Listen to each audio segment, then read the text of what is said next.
Well, Build One South Africa leader Mmusi Maimane joins us now for his party's reaction. Mr. Maimane, a good evening to you. I imagine you've seen that statement as well from the presidency. What you make of this reshuffle? Good evening, and good evening to fellow South Africans. First of all, I think it's high time that action should have been taken, that those who are accused of corruption and serious matters such as this one, action must be taken against them. We have to undo the culture of simply saying the corrupt or people who have got serious allegations of corrupt must remain. Having said that, I wish Minister Mmamoloko Kubayi great success and justice. It's going to be important that we demonstrate strong leadership and justice, show to the people of this country that everyone is equal under the law, but also capacity at courts, etc. On the movement of Minister Simelane, I think it is indeed a betrayal of justice in this regard, because I think that her remaining in cabinet sends a subtle message to the people of this country that if you've got allegations you are facing in one department, the corrective steps to take is to send you to another one. Now, that is not a genuine demonstration of maintaining ethical leadership across all of government, because we've really got to raise the standard of ethics in this country. Yeah.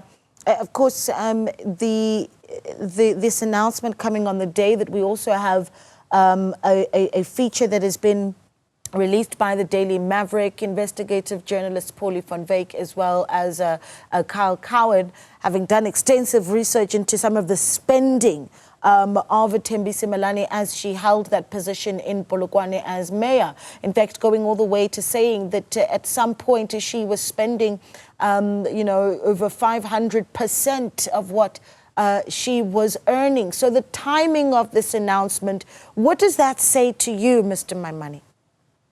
Well, I think maybe in some ways this is one of the ways to try and quell articles like those ones, etc. I really do think at the same time as all of this, South Africa, we must come to the bottom of the VBS issues. Now, some have already been accused and are facing criminal charges in the court of law, but the political accountability has not been felt, and that must be experienced across. We can be treated to articles about how people lived when they were mayors or whatever. That is not, it becomes a subjective conversation. What is more important is what laws did she break?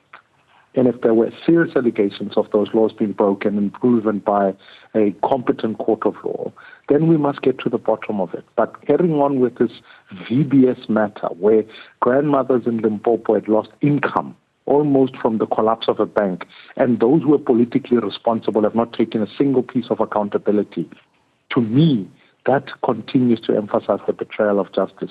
And therefore, I really do believe now is time that we act indiscriminately against all of those who are involved, even if they were not in cabinet.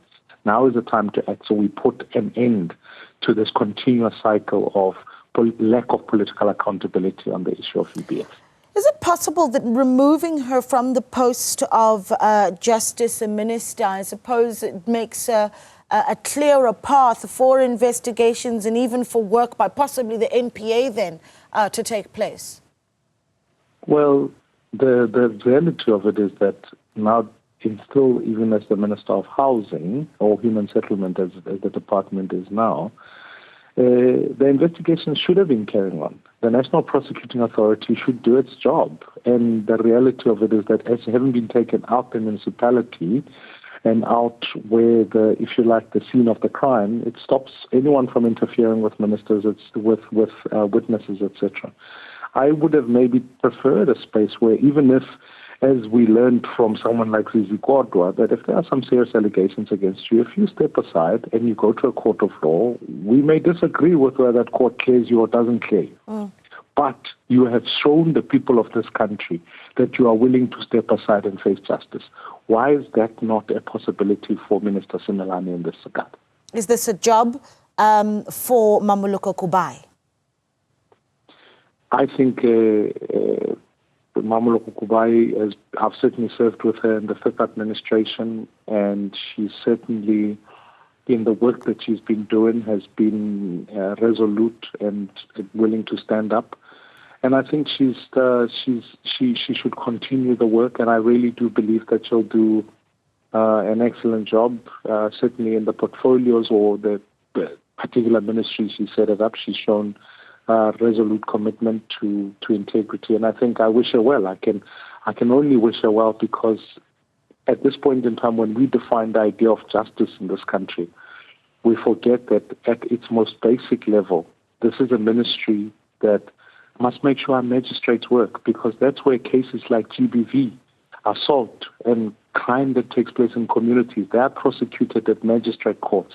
And we may celebrate Constitutional Court, or we may Supreme Court of Appeal, or even some of the high courts, but we have that real matter of trying to ensure that all citizens get justice.